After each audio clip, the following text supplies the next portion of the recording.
Praise lord, హల్లెలూయా. ప్రభు పేరట వచ్చిన మీ అందరికీ వందనాలు.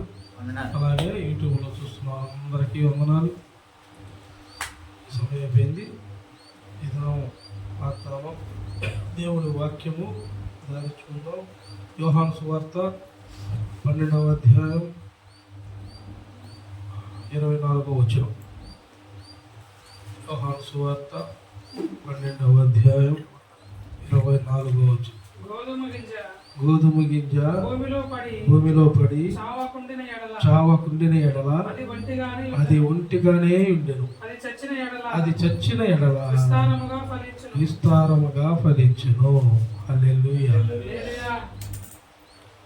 ప్రభు వాక్యము ఆయన ఏమన్నాడంటే ఇక్కడ గోధుమ గింజతో పోల్చి అర్థమయ్యేలాగా ఉపమాన రీతిగా చెప్పాడు.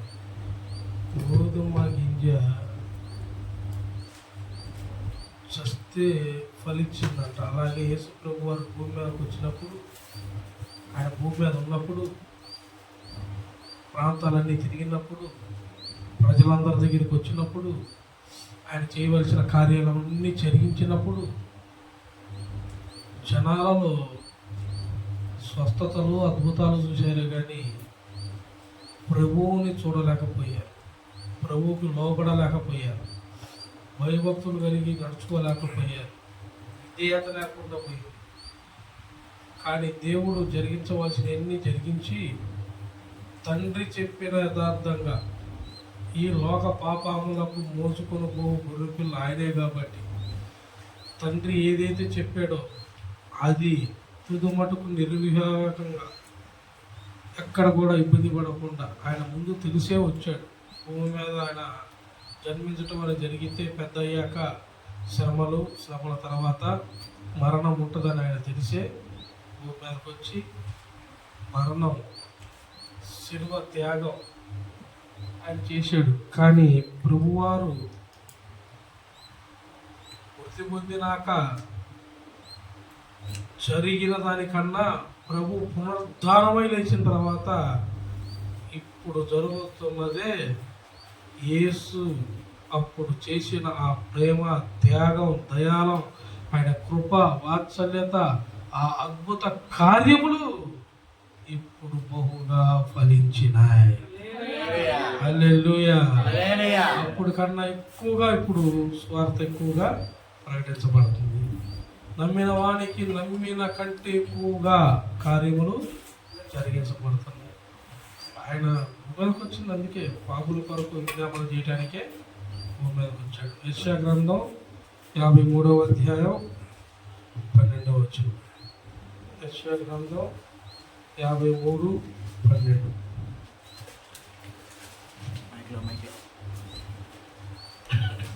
ఏలయనగా మరణము నందునట్లు అతడు తన ప్రాణమును ధారపోసెను, అతిక్రమము చేయు వారిలో ఎంచబడిన వాడాయను, అనేకుల పాపమును భరించుచు తిరుగుబాటు చేసిన వారిని గురించి. హల్లెలూయా. భూమికి వచ్చి చేసింది అదే కదా, పాపాల నుండి విడుదల రావడానికి, ఈ పాపమైన శాపమైన ఆ బంధకాల నుండి యథార్థమైన జీవితాల్లోకి దేవుడు నడిపించడానికి ఆయన వచ్చాడు. వచ్చిన వాడు చేశాడు, చెప్పాడు, తిరిగాడు, అన్నీ చేశాడు. కానీ మరణం తర్వాత కూడా ఆయన మృత్యువుని గెలిచి మరగా పునరుద్ధానమై లేచి మహాకాశముల పైన తండ్రి సింహాసనం పక్కన కుడిపార్శ్వమున కూర్చొని ఏం చేస్తున్నాడు అనుకుంటున్నారు? విజ్ఞాపన, నీ కొరకు నా కొరకు విజ్ఞాపన చేస్తున్నాడు. మనము అన్నీ తెలుసుకున్న వాళ్ళలాగా మనం ఎప్పుడు ఉండకూడదు. ప్రభువుని చూసి మనం ఏం నేర్చుకోవాలా? ఎంత ఎదిగినాను ఒదిగి ఉండటం, తగ్గింపు స్వభావం, తగ్గింపుదల, ఆయన కృప పొందుకోవటం, ఆయన దీనత్వం, దయాళత్వం, ప్రేమ, సాత్వికం అన్నీ మనలో ఎదుటివానికి కనపడాలి. మీరు ఎవరన్నా ఒక మైలు దూరం మిమ్మల్ని సహాయంగా తోడుగా రమ్మని అడిగినాడలా మీరు 2 మైళ్ళు వెళ్ళమన్నాడు. ఎన్ని మైళ్ళు? వాళ్ళు 1 మైలు అడిగితే అంటే వీళ్ళు మనల్ని ఎవరన్నా మేము పక్క ఊరు వెళ్తాం, ఆ ఊరు పొలిమేర దాకా అంటే ఏకంగా మనం ఊళ్ళో గొడవలు వాళ్ళ ఇంట్లో వదిలిపెట్టి రావాలి. క్షేమంగా వదిలిపెట్టి వాళ్ళ ఇంట్లో వాళ్ళకి అప్పగించి రావాలి. ఈ చేతితో చేసిన దానం ఈ చేతికి, ఈ చేతి అభ్యంతరం పరిచిందనుకో చేతిని నరికేసుకోమని కూడా చెప్పాడు. తండ్రి కన్నా ప్రభువు ఎక్కువగా చెప్పాడు ఆజ్ఞలు. నీ గుడి కన్నా అభ్యంతరం పరిచిన గుడికన్నా బీగేసుకోమన్నాడు. అంటే ఏంది? మనకి పాపము కానీ, పాపం అనే బీజం కానీ మన శరీరంలో ఎక్కడైనా ఏ అవయవుల నుండి కనుక వచ్చింది అంటే అది నీలో ఉంటే అది నువ్వు నశిస్తావే కానీ దానివల్ల నీకు ఉపయోగం లేదు. ఉపయోగం లేని ఎడల అది నీకేమీ ప్రయోజనం లేదు. కాబట్టి నువ్వు దాన్ని తీసివేయము అన్నాడు. ఇక్కడ ఇకలోక సంబంధంలో తీసివేసుకుంటావు, పరలోక సంబంధంలో నిత్య జీవము మనకి కలిగి ఉన్నది. నిత్య జీవానికి వారసులు మనం. కాబట్టి దేవుడు మన పక్షాల విజ్ఞాపన ఎప్పుడు చేస్తూనే ఉన్నాడు. విజ్ఞాపన చేస్తున్నందుకు మనలో ఉన్న ఆ ఫలింపులోకి మనం రావాలని, మనం ఫలించాలని. ఫలింపు అనేది ఎక్కడ ఉందంటే యేసు నామములో. ఆ యేసు నామమే మనలో దీనత్వం తెచ్చింది, తగ్గింపుతనం తెచ్చింది. నేర్చుకునే వాళ్ళైనా, విశ్వాసులైనా, పరిసయకులైనా, ఎవరైనా సరే ముందు నేర్చుకోవాలి. ఏదో ఒక సేవకుడు నీకు అప్పగించిన సేవకుడి దగ్గర యథార్థంగా ఉండి నువ్వు నేర్చుకోవాలి, లోపడాలి. నీకు పాటల మీద వచ్చిందనుకో, మంచి గానం ఉందనుకో, నువ్వు గానం చేస్తున్నావు, గానం చేయి, పాటలు పాడు, మందిరానికి వెళ్ళు, బాగా పాటలు పాడు, నిలబడు. నువ్వు ఇంకో దాన్ని హెచ్చించుకోబాకు, పాటలే పాడు. అంతేకాని నేను బాగా పాటలు పాడుతున్నా, నాకు ఇచ్చిన నాకు లేదని ఇంకో పోస్ట్కి అనుకో, నన్ను ఏమంటారు? గర్వం కాదు, నీ హృదయం ఏమైంది? పై సంబంధం, పై వాటికి ఆశిస్తున్నావు. దేవుడు ఏం చెబుతున్నాడు? ఎవరికి ఇచ్చిన దాంట్లో వాళ్ళు లోబడి. నువ్వు లేఖనాలు పిల్లలు చదువుతున్నారు, లేఖనం చదువుతున్నారు కదా అని వాళ్ళు మా అంతకు నుంచి ఎవరు చదువుతున్నారు, ఎవరు చదువు బైబిల్ అంతా వచ్చి వాడు పేట పెట్టాడు, ఏమైంది? కుదిరిద్దా? కరెక్టేనా? నేను అందుకే చాలా మందికి చెప్పేది, హాస్టల్లో కానీ ఎవరికైనా సరే, నాతో ఉన్న వాళ్ళకి చాలా మందికి దర్శనంలో ఏదైతే కనపడిందో నేను అదే చెబుతాను. వాళ్ళు అందుకే వాళ్ళు ఏమనుకుంటారు, చెడుగా ఆలోచించారు. మా గురించి ఇలా చెప్పేది అసలు లేదనంటే లేదల్లా ఉంది. అది ఎలా? నీకు అప్పగిచ్చినదేదో దాంట్లో బాగా ఇమిడిపోవాలి. సేవకుడి కాడ నలుగు ఉండు. మనోళ్ళు 5 చోటలు ఏం చూస్తారు? అమ్మటే ఎవరైతే వాళ్ళని ఫోకస్ చేస్తారో వాళ్ళ కాడికి వెళ్తారు. మన కాడ ఫోకస్ కాదు, మన కాడ ఏముంటుంది? శిక్షణ. దేవుడి కాడ ఏముంది? శిక్షణ తెలుసుకోమన్నాడు. కొన్నేళ్ళు మంచి ఆఫీసులు, బైబిల్ మొత్తం చదివినవాడు, ప్రభువులు ఎరిగినవాడు, వాక్యోపదేశం చేస్తున్నవాడు. అట్టాడు కొన్నేళ్ళే ఆకుకొన్నేళ్ళి తొందరగా పాపం అది సీన్ లేదు. పౌలు గారు ఉన్నాడు, నా భక్తిపరుడు. నువ్వు వెళ్ళి పౌలను తెచ్చుకొని ఇంట్లో కూర్చొని పౌరు శాతం ఉపయోగం విని, పౌరు శాతం అభిషేకం ముందుకొని ప్రార్థన చేసుకొని పౌరు ద్వారా నేను మాట్లాడతాను, అప్పుడు రెడీ అవుతుంది గారు. నేను అతను ఆగమన్నప్పుడు మరి నీకెందుకు? తల భక్తి పరుణ్ణే ఆగమని దేవుడే గదిస్తే నీకెందుకు? మనోళ్ళదే మనోళ్ళు తగ్గింది. ఆయన విజ్ఞాపన చేస్తాను, ఇలా ఇచ్చించుకుంటా ఉంటారు. ఆయన విజ్ఞాపన చేస్తానని ఉంది కదా. అనేకుల పాపములు భరించుచు తిరుగుబాటు చేసిన వారి గురించి. ఎవరి గురించి? తిరుగుబాటు. మరి ఎన్ని తిరుగుబాట్లే సంఘాల్లో. మనం సాయం కూడా ఒకటి చేస్తే విశ్వాసం కూడా చెబుతారు. అలా చేయకూడదు అన్నమాట. ఆ పాస్టర్ గారి కథ చెబుతున్నాడు కాదు, మనల్ని చాలా తక్కువ చూపు చూస్తున్నాడు, వాళ్ళే కావాలని ఎక్కువ చూస్తున్నాడు. అందుకని ఇట్లాంటి తిరుగుబాట్లు. ఆ సేవకుడు ఆ మాట చెప్పాడు, సేవకుడు ఇలా ఈ పని చెప్పాడు, అంతవరకే. మండపంలో వెళ్ళాలా, ఫలించాలి, అన్ని జరిగించి మనం శబాష్ అనిపించుకో. ఈ తత్వంలో ఉండాలి. కానీ ఆ తత్వం ఏంటంటే చెప్పిన పనిలోకి వెళ్ళిద్దే. మాకెందుకు ఈ పని చెప్పాడు, వాళ్ళకి ఏమో ఆ పని చెప్పాడు, వాళ్ళకి మంచి పనులు చెబుతాడు. చర్చిలో మంచి పని, చెడ్డ పని, పిచ్చి పని అనేది ఉండదు. అదేంది? పరిశుద్ధ స్థలము, ఆలయము, పరిశుద్ధమైన ఆలయము. ఒకసారి చూడండి,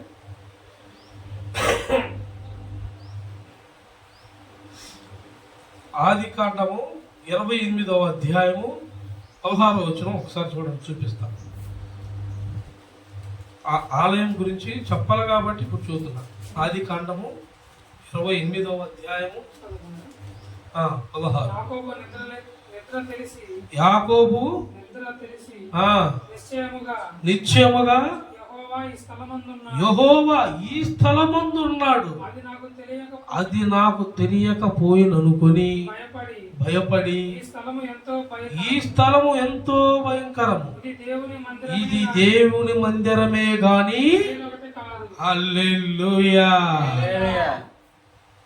క్లారిటీ వచ్చిందా? దేవుని మందిరమే గాని వేరొకటి. దేవుని మందిరంలో ఒళ్ళు, కళ్ళు, హృదయం దగ్గర పెట్టుకొని నడుచుకోవాలి. భక్తుడైనంతటా ఆయనకి యాకోబుకే దడదడ పడితే ఇది దేవుని మందిరం అని సాక్ష్యం ఇచ్చి దేవుని మందిరంలోకి వచ్చిన మన వాళ్ళు ఎట్లుంటున్నారు? భక్తులే అంత భయంగా నడుచుకున్నారు. లేదు, భక్తి పరులు, దేవుడు నిర్మించుకున్న వాళ్ళు, జనాలను నడిపించిన వాళ్ళు, ఆస్వర్దింపబడ్డ వాళ్ళు, వీళ్ళకే అంత భయం ఉండేది. దేవుడు మందిరం అనే భయం ఉంటే మరి మనకెట్టుండాలి? మనం ఎంత జాగ్రత్తగా ఉండాలి? దేవుడు అంటే భయం లేకపోతే ఉపయోగం లేదు. ఇక అది ఫలింపులో రాదు. ఆకాశ పక్షులు తింటనే తిరుగుతున్నాయి, నువ్వు కూడా తింటావు తిరుగుతావు అంతే. ఇక అది గొప్ప అనుకుంటే అట్ట. ఇప్పుడు అన్నుడు ఉన్నాడు, మనం అంటే మరి దేవుని నమ్ముకున్నాం, అన్ని నమ్ముకున్నాడా? మనం తిరగని కారులో కూడా వాడు తిరుగుతాడు. అట్టని వాడు ఫలించినట్టేనా? వాడు పరలోకానికి వస్తాడా? దేవుని చూస్తాడా? మరి ఏం చూసినప్పుడు వాడు ఎట ఫలిస్తాడు? కానీ ఫలింపు అంటే ఏంటో తెలుసా? దేవుడి దగ్గర ఉంటున్నాం మనము. దేవుడు ఆజ్ఞలతో మేరకుండా అన్నిటి యందు నమ్మకంగా ఉండి, అన్నిటి యందు మితం కలిగి, అన్నిటి యందు ఓర్పు కలిగి, అన్నిటి యందు దేవునితో నడవటం నేర్చుకున్న వాళ్ళం. హల్లెలూయా. అన్నిటిలో ఓర్పు, మితము, సమాధానం ఉన్నాయి. అన్నిటికన్నా ముందు మనకేముంది? దేవుడితో సంబంధం, నడిచే నడవడిక, ప్రార్థన చేసి మొదలుపెట్టుకోవటం, అడగటం. నీకు బాధ వచ్చింది, అప్పు వచ్చింది, నువ్వు అప్పు ఉన్నావు, ఏరియావాడికి అప్పు ఉన్నావు, ఏం చేయాలా? అప్పు తీర్చడానికి మార్గాన్ని చూపి ప్రభువా అని అడగాలి. లేదు, అయ్యా వడ్డీతో కలిపి ఎంత అవుతుంది? నేను దాదాపు మొత్తం ఒకవేళ వడ్డీ ఏదైనా తగ్గినా ఆ ఉదయాన్ని అవతలడికి కలిపి అదన్నా ఒక పద్ధతి. అసలు వడ్డీయే కాదు కదా, అసలు కొడీను వాడు నన్ను డబ్బులు అడపండి, లేదంటే మొత్తం కలిపి అయిపోయి పెట్టి పారిపోతా, లేదా వాడి మీద తిరుగుబాటు చేస్తా. ఇది మంచి హృదయమా? ఇది మంచి మనస్సాక్షి? దేవుడేమన్నాడు? ఈ చేతితో చేసిన దానం ఈ చేతికి తెలియదు అన్నప్పుడు నీ హృదయం ఎట్లా ఉంటుంది? కాబట్టి అలాంటి హృదయం కాదు, ఇది ఫలింపు కాదు. చచ్చిపోవాలా, చచ్చిన వాని వాళ్ళే ఉన్నవాళ్ళు ఏమన్నాడు? చచ్చిన వాని వాళ్ళే. ఒకప్పుడు నాకు ఏం తెలియదు, నేను అలాగే అన్ని మాటలు, నిందలు, అవమానాలు అన్నీ పడ్డా. చివరికి అన్ని మీదకు వచ్చినాయి సమస్యలు, అన్ని నిందలు, చేయిరిగి ఇంట్లో కూర్చొని నాకు ఏం చేయాలో తెలియక అమ్మాయి పెంచులైంది. అది ఏం అర్థం కావట్లేదు. ప్రభువా, అసలు ఏంది నా పరిస్థితి? ఎందుకు ఇట్లా సచ్చిన వాళ్ళ ఏంది నా ఉపయోగం? నేను మొరబెట్టి ప్రార్థన చేసి ఆలోచించిన వాడు ఆలోచించిన దాకా పెనుగులాడితే ఇవాళ అనేకులను దేవుని మార్గంలో నడిపించుటకు ఫలింపులోకి తెచ్చిన దేవుడు ఇవాళ మమ్మల్ని ఫలించే మార్గంలో వచ్చాడు. ఒకప్పుడు ఉన్నదా? ఒకప్పుడు లేదు. కానీ ఇప్పుడు నేను అంటే ఊరికి ఇష్టం ఉండదు, కానీ నా ద్వారా మాట్లాడుచు, నా ద్వారా మిమ్మల్ని ధైర్యపరుస్తూ బలపరుస్తున్నాడు కాబట్టి నేనంటే మీ అందరికీ ఇష్టం ఉంది. అదే ఒకప్పుడు నేనంటే ఒకరికన్నా ఇష్టం ఉందా? ఉండదు. ఆ కుక్క ఎట్టొచ్చింది? చచ్చిన వాని వల్ల నేను అయితిని, వేడుకున్నాను, బలహీన పడ్డాను. అసలు ఇక నా వల్ల కాదు, ఎందుకు నన్ను ఉంచటం భూమి మీద అని అడిగాను. నేను అనుకున్నా, ఆయన అనుకోలేదు. ఆయన క్రమంలో నా పద్ధతి, నా మీద ఉన్న ఆయన ప్రణాళిక, చిత్తము వేరై ఉంది. నువ్వు చచ్చావు కదరా, ఇంకా చచ్చిన వాని వల్లే నా వల్ల కావట్లేదు, ఇక ఏంది అన్నావుగా, ఇప్పుడు నేను మొదలు పెడతా అని ఆయన రెక్కల చోటును తీసుకొని ఇలా మొదలుపెట్టి ఇలా ఇది ఇప్పుడు మొదలా, ఆరంభమా, ఎండింగ్ అని చెప్పలేము. ఒక్కరు అలా ఎక్కించేసాడు 4 మెట్లు. ఇక ఎక్కవలసిన మెట్టు తుది వరకు యేసు నామములో ఎక్కించబడదుముగాక, ఫలించబడదుముగాక, అనేకులకు సారథిగా మీరందరూ ఉందురుగాక, చచ్చిన వాని వలె తగ్గింపు జీవితంలో ఉండి దేవుని దగ్గర ఫలించుదురుగాక. ఆమేన్. చూడండి, యోహాను సువార్త 12వ అధ్యాయం, యోహాను సువార్త 12వ అధ్యాయం 23-24. యోహాను సువార్త 12. అందుకు యేసు వారితో ఇట్లనెను, మనుష్య కుమారుడు మహిమ పొందవలసి గడియ వచ్చి ఉన్నది. గోధుమ గింజ భూమిలో పడి చావకుండిన ఎడల అది ఒట్టిగానే ఉండెను, అది చచ్చిన ఎడల విస్తారముగా ఫలించు. ఎట్లా ఫలించిందంట? విస్తారంగా అంటే ఏందనుకున్నారు? మనం అంతా తెలుసు, మనం ఏదైనా చేయగలుగుతా ఉన్నప్పుడు ఏం జరగదు. కానీ నా వల్ల కాదు ప్రభువా, నా వల్ల కాదు, ఇక నా పని అయిపోయింది, నేను చచ్చిన వాడిని తిని అసలు నాకు ఏం చేయాలని తెలియట్లేదు, ఇక నువ్వు ఉంచుతావో తుంచుతావు, అసలు ఏం చేస్తావో నీ ఇష్టం, ఈ బాధలు, ఈ సమస్యలు, ఈ ఘోరమైన పాపాల నుండి నేను అసలు ఉండాలని లేదయ్యా, నన్ను క్షమించి నాకు విడుదలని అని చచ్చిన వాడిని వాళ్ళు నేను అడిగినప్పుడు నువ్వు అడగ్గానే ఆయన ఏమన్నాడు ఇక్కడ? మొదటి మాట 23. అందుకు యేసు వారితో ఇట్లా, నేను మనుష్య కుమారుడు మహిమ పరచే గడియ వచ్చింది. హల్లెలూయా. ఇక నువ్వు మహిమపరిచే గడియ, నిన్ను దేవుడు మహిమపరిచే గడియ, దేవుని మహిమలో నీవు నింపబడే గడియ, దేవుని ఆత్మతో నువ్వు నింపబడే గడియ, నీ మీద ఉన్న శోధన వేదన తొలగిపోయే గడియ, నీకు నూతనమైన కార్యం జరిగించే గడియ, కుటుంబ సమస్యల మీద దేవుడు చేసే కృప, ఆయన చేస్తున్న గొప్ప కార్యము నీవు చూసే గడియ ఇక మొదలైంది. హల్లెలూయా. నువ్వు ఫలించడానికి ఆయన కార్యం చేస్తాడు, ఆయన మహిమపరుస్తాడు. నీవు ఏం చేయాలంటే మానక ఆయన్ని మహిమపరచుదువుగాక. నువ్వు మానకూడదు, ప్రార్థన మానకూడదు, వాక్యం ధ్యానించడం మానకూడదు, కుటుంబంలో ప్రార్థన మానకూడదు, సంఘంలో కూడుకోవటం మానకూడదు, బల్లాలో చేయటం మానకూడదు, ఉపవాస ప్రార్థనలో పాల్గొనటం మానకూడదు. నువ్వు యథార్థంగా ఉండాలి, ఫలించాలి, ఫలింపులోకి పూర్తిగా రావాలి అంటే ఎన్నిటిలోనూ నువ్వు అన్నిటికీ దగ్గరగా ఉండాలి. చూడండి, రోమిలికి రాసిన పత్రిక 5వ అధ్యాయం, రోమిలికి రాసిన పత్రిక 5వ అధ్యాయం 6వ వచనం.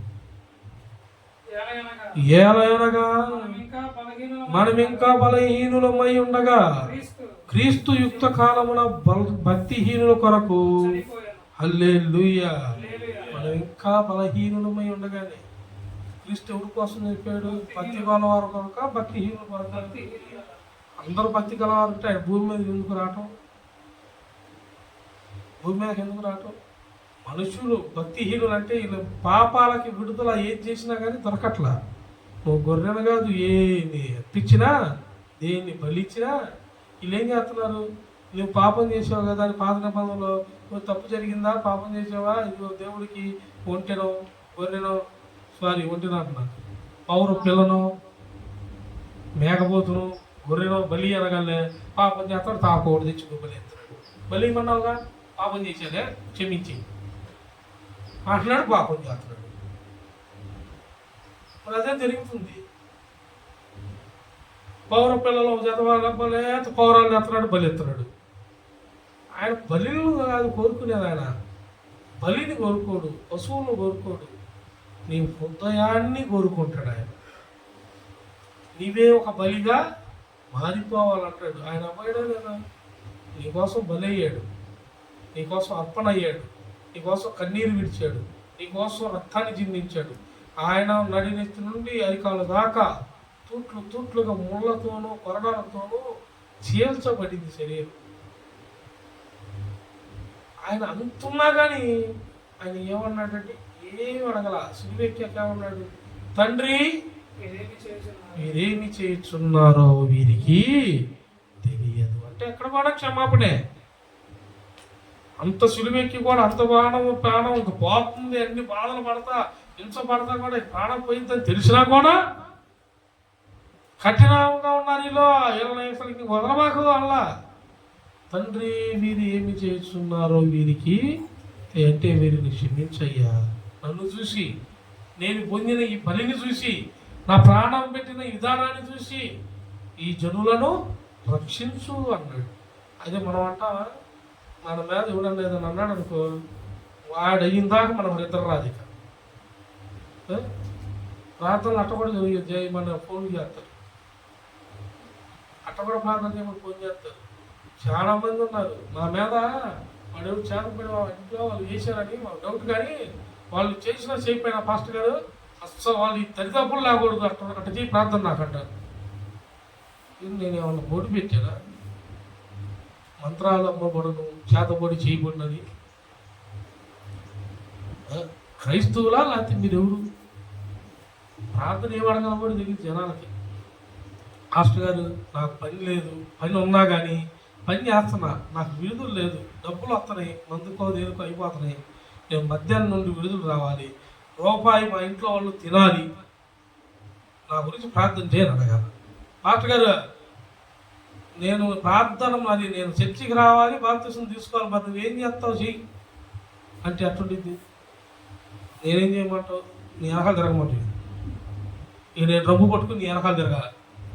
రా ఏ సంగతి అంటా ఉండాలి. నేను నువ్వు మందు అవుతున్నా, నువ్వు అన్నం తింటున్నా, నువ్వు పని చేస్తున్నా, బాబాయ్ ఏ సంగతి, అన్నయ్య ఏం సంగతి అట్లా ఉండాలి. నేను దేవుడికి స్తోత్రం కలిగిన నువ్వేం చేయాలా? నాకు వద్దయా ఈ బద్ధకాల నుండి విడుదల అలా సేవకుని ప్రార్థన చేయమని అడగాలి. అడిగితే సేవకుడు ఏం చెప్పాలో అది చెబుతాడు. నీకు విడుదల కావాలా? సాయంత్రం పందిగాక డైరెక్ట్గా టీటి పోబా, డైరెక్ట్ ఇంటికి రా, స్నానం చేసి చర్చికి రా అని చెబుతాడు. చర్చిలో కూర్చో, ఊరితో నీకు పని లేదు, హాయిగా వచ్చి కొంచెం మౌనంగా కళ్ళు మూసుకొని హాయిగా కూర్చో. ఏం చేతి మౌనంగా ఉండు, నీ ప్రార్థన కూడా అదా మౌనంగా ఉండు. దేవా అనుకో, మౌనంగా ఉండు, అసలు నువ్వేమనుకో మాకు, సైలెంట్గా ఉండు.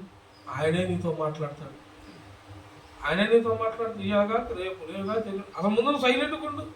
చర్చికి రా, చేపలు ఉంటాడు, ఇంకా నలుగురు ఉంటారు, వాళ్ళు పాటలు పాడుతున్నారా, నీకు వచ్చే పాడు, లేకపోతే వాళ్ళతో పాటు అందరిని వచ్చి నువ్వు వెళ్ళిపో. ఉపవాసం ఉంటావా? నా ఉపవాసం ఉండు. నీలో ఈ పాపాన్ని, వీటి నుండి విడుదల నాకు కావాలి అనే ఆలోచన నీకుంటే నువ్వు ఇవన్నీ చేస్తావు. నీ మనసులో నేను వెళ్ళాలనుకుంటే ఇవన్నీ ఎందుకు చేస్తావు? చేయలేవు. వచ్చి ఈ రాత జీవితం నాకు వద్దు, ఎందుకు ఈ బతుకు, ఇంట్లో వాళ్ళు లెక్క చేయట్లేదు, ఊళ్ళో వాళ్ళు లెక్క, అసలు ఏంది ఒకప్పుడు బాగా బతికి అయింది, ఎంత ఘోరంగా పడిపోయాను, ఏందిరా నేను బతుకు ఎందుకురా, నా ఇంట్లో వాళ్ళు కూడా మోసంగా, అసలు వీటి నుండి విడుదల లేదా అని అడిగితే విడుదల వచ్చింది. అంతేగాని కొంచెం చెప్పాము ఇటు, కొంచెం చెప్పాము అటు ఉన్నాం అనుకో, ఏది దేవుడు ఏమంటాడు అంటే సరిగా చదివెచ్చగా అటు నువ్వు వెచ్చకుండా మాకు ఇటు వెచ్చకన్నా ఉండు, అయితే చల్లగన్నా. కొంచెం చెప్పాము ఫ్రిడ్జ్ డోర్ తీసి గబగబ ఫ్రిడ్జ్లో కూర్చొని డోర్ వేసుకొని 10 నిమిషాలు ఆగాక మళ్ళీ కూలింగ్ ఎక్కిందని తీసుకెళ్ళి మళ్ళీ మంట పెట్టుకొని నిప్పుల్లో కూర్చున్నావు అనుకో, ఏమైంది?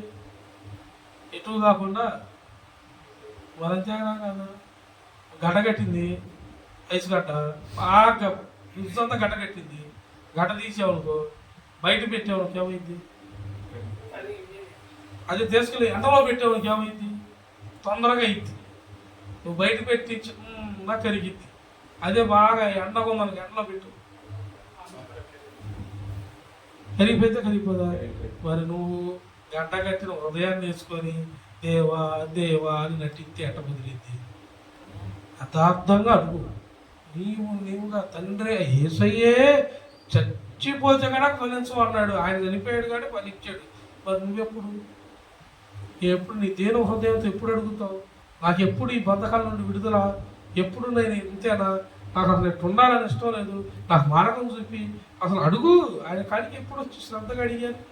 ఆయనకి ఎప్పుడన్నా ప్రార్థన చేసావా? ప్రార్థనలో కూర్చున్నావా? మీ ఇంటి కాడ ఏడన్నా కుటుంబ ప్రార్థన జరుగుతుంటే వెళ్ళి కూర్చుంటావా? కూర్చో. అదే వాళ్ళకి ప్రార్థన జరుగుతున్నాడా, మనకెందుకు నీకెందుకు? మరి నీకెందుకు అనుకున్న వాడికి ఎట్టొచ్చింది? రాదు. అది ప్రార్థన జరుగుతుంది, ప్రార్థనకేంటి, ప్రార్థనలో కూర్చో. పాస్టర్ గారిని అడుగు, నీకు యథార్థంగా జరుగుతాడు. యథార్థత ప్రభు మాట్లాడతాడు, నడిపిస్తాడు. ఆయన చేస్తున్నాడు, విజ్ఞాపన చేస్తున్నాడు. విజ్ఞాపన చేసినాడు, మౌనంగా ఉన్నాడు, మౌనంగా ఉంటాడా? విజ్ఞాపన చేస్తూనే ఉన్నాడు ఇప్పటికి కూడా. కాబట్టి మనం యథార్థంగా దేవుణ్ణి కలుసుకొందుముగాక. నీవు తగ్గింపులోనే హెచ్చింపబడుదువుగాక. నీ మీద ఉన్న పాప రోదన దోషలను దేవుడు కొట్టివేయునుగాక. ఆమేన్. చూడండి, అదే రోమిలికి రాసిన పత్రిక 14వ అధ్యాయం. రోమిలికి రాసిన పత్రిక 14వ అధ్యాయం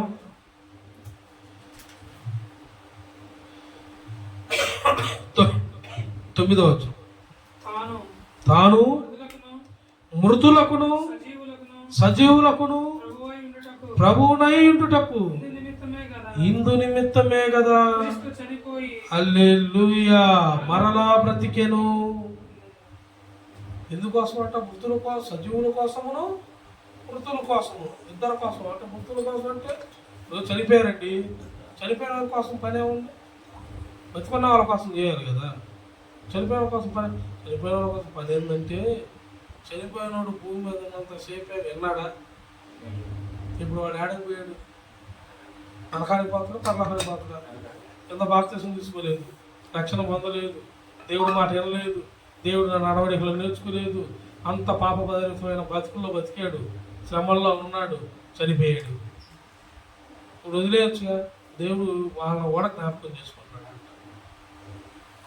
భూమి మీద చెప్పినప్పుడు వినలేదు, ఆయన మాత్రం ఏం చేస్తాడు? చచ్చిపోయాకి బాప్తిసం ఇస్తారు. నీకు సత్యాకి ఎవరు బాప్తిసం ఇస్తారా? ఎవరికి ఇవ్వాలా? బతుకున్న వాళ్ళకి ఇవ్వాలా, చచ్చిపోయిన వాళ్ళకి ఇవ్వాలా? చచ్చిపోయిన వాళ్ళకి ఇస్తానంటే ఇప్పుడు నేను ఎంత టాలెంట్, సమాధి గడికి వెళ్ళి శవాన్ని తీసి బాప్తిసం అన్నాను అనుకో, అసలు నా పక్కన నేనే పాస్టర్ గారికి అన్ని చూస్తా అన్నవాడు కూడా నుంచోడు నా పక్కన, దెబ్బకు పరిగెత్తుతారు. ఇక యూట్యూబ్, ఫేస్బుక్, బుక్ అన్ని బుక్కుల్లో నేనే ఉంటా. దేవునికి స్తోత్రం కలుగుదు కాక. ఈ పాస్టర్ గారు ఏందో మనుషులను వదిలేశాడు, శవాలను పట్టుకున్నాడు అని. కానీ దేవుడు అంటున్నాడు తెలుసా, నీ కట్ట ఎదిలాగా ఉంటుంది, చిన్న చూపులాగా ఉంటుంది. కానీ దేవుడు వారిని కూడా గుర్తుపెట్టుకున్నాడు. వారి పక్షంలో కూడా దారి ఏమన్నా కనబడుతుందేమో, తండ్రికి దయ దొరికిద్దేమో. కొంత కాకపోయినా ఒకసారి అన్నా దేవుడి మార్గంలో ఉన్నదాన్నైనా ఆయన గుర్తు చేసుకుంటాడు. ఉందా లేదా? ఏమనుంది? తాను మృతులకును సజీవులకును ప్రభువై ఉండుటకు. ఎవరికి? అందరికీ ప్రభువే. చనిపోయినోడు ప్రభువునందు నిద్రించి ఉండును అని ఉంటుంది. బాప్తిసం తీసుకొని సంఘంలో చనిపోయారు అనుకో, వాళ్ళు చెరలోనే ఉంటారు. ఇప్పుడు చెరగోలు లేదు, చెరగా వేసుకుని తీసుకుని వెళ్ళాడని యెషయా గ్రంథం ఉంది కదా. ఇప్పుడు మధ్య ఆకాశంలో వెళ్తారు. ఇప్పుడు మృతులైన వారు ప్రభువునందు ఉద్ధరించిన వారు కూడా ప్రభు, వాళ్ళకు కూడా ప్రభువే. మనకి ఇప్పుడు అక్కడ ఉన్న వాళ్ళని చూస్తాడు, భూమి మీద ఉన్న వాళ్ళని, ఇద్దరిని. మన అందరికీ ప్రభు అయినప్పుడు ప్రభు మార్గం మనకెందుకు అవ్వట్లా? మనం ఎందుకు ప్రభు మార్గంలోకి వెళ్ళిపోలేకపోతున్నాం? మనం ఎందుకు ఆ దీన హృదయం కలిగి ఉండలేకపోతున్నాం? మనం ఎందుకు రోషం, దేని ఎందు? దేవుడు సువార్త ఎందుకు రోషం కలిగి బతకమన్నాడు. నా నిమిత్తము తల్లిదండ్రులు వదిలిన వాడుకు ఏ ఇబ్బంది లేదు, ఇబ్బంది పడపాకండి. నా నిమిత్తం తల్లి అయినా తండ్రి అయినా ఇబ్బంది పెట్టినకు అవసరమైతే వాళ్ళు వదిలేసేయమన్నాడు. తల్లిని తండ్రిని సన్మానించమన్న దేవుడే నా నిమిత్తము, సువార్త నిమిత్తము, నేను చెప్పిన ఆజ్ఞలు మీరి మిమ్మల్ని తప్పుగా నడవమని మీ తండ్రి కనుక వేరే పద్ధతిలో చెబితే మాత్రం అవసరమైతే వాళ్ళు వదిలి, నీ అక్కడైనా చెల్లినైనా తమ్ముడైనా ఇక్కడ వదిలేసినా ఏ ఇబ్బంది లేదు. నీకు అక్కడ అనేకులు కూరబడి అనేకులు ఆత్మీయతో ఉండాలి, ఇబ్బంది ఏమి లేదని చెప్పాడు. ఇక్కడ మొదట మొన్న 3వ సంవత్సరం ప్రసాదంలో కూడా వచ్చింది లేదు వాక్యం.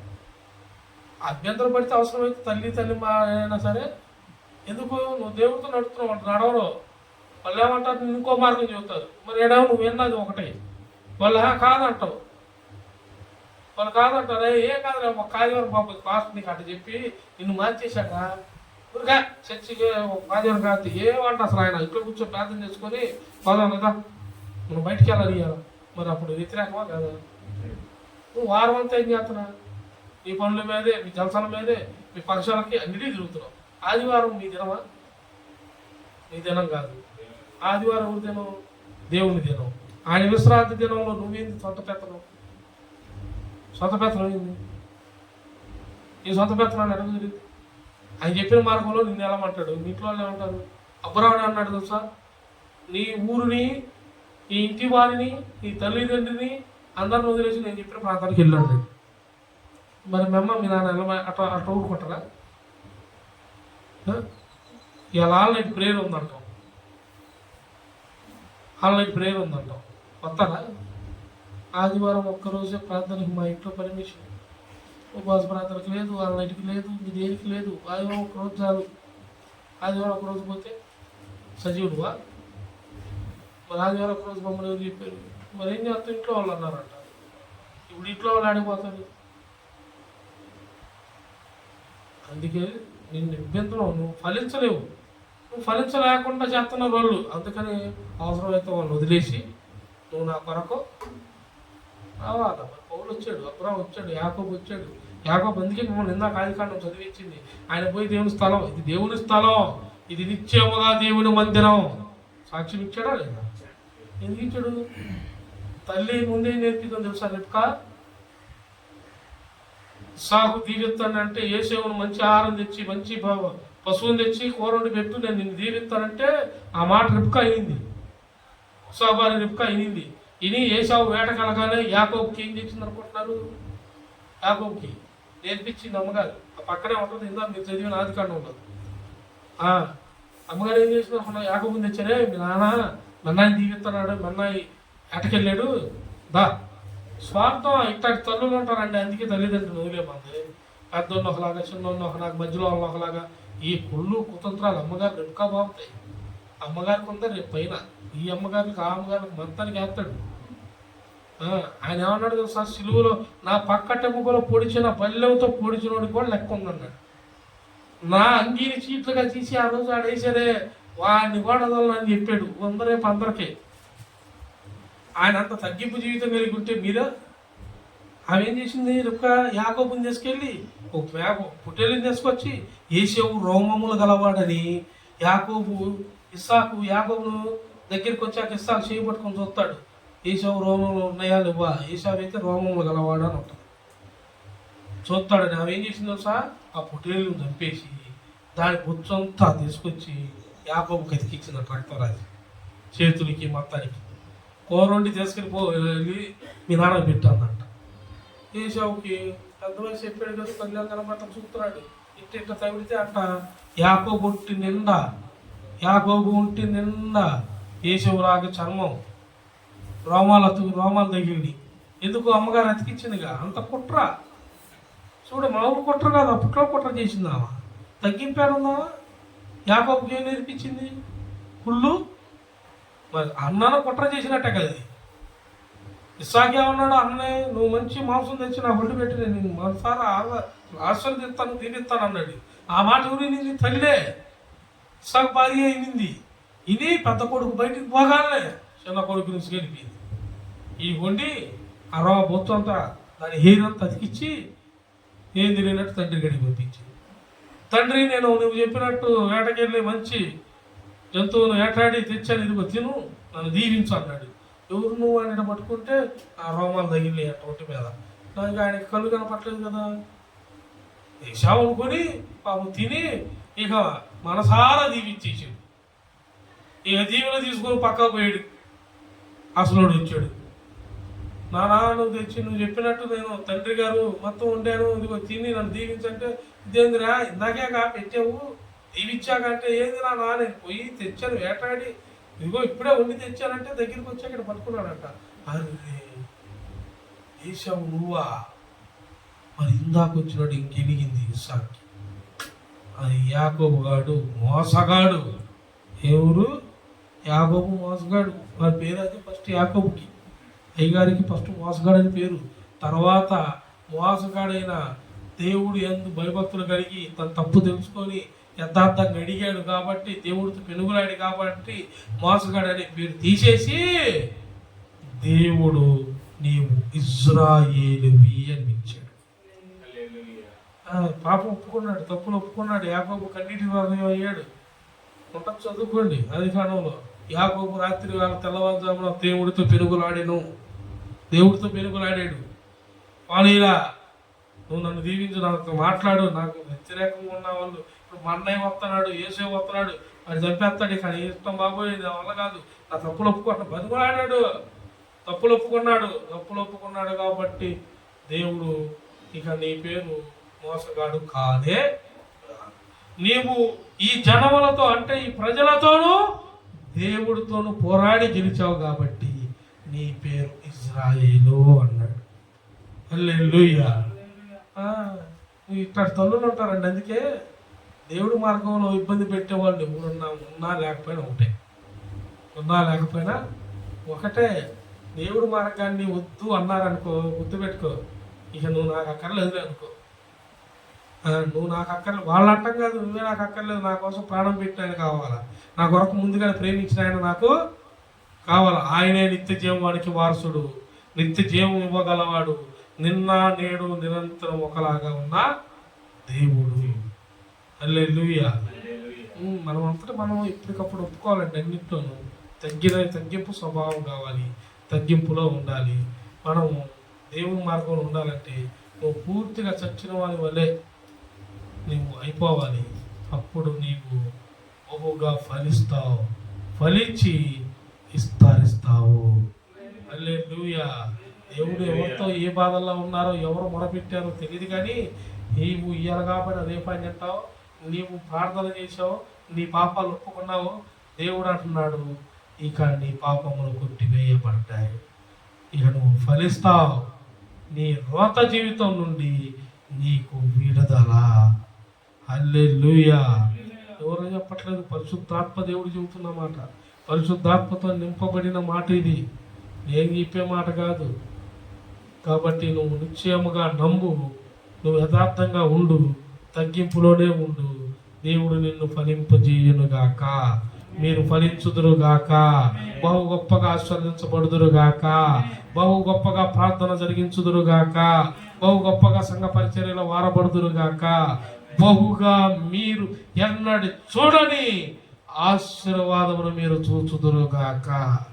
ఆమేన్.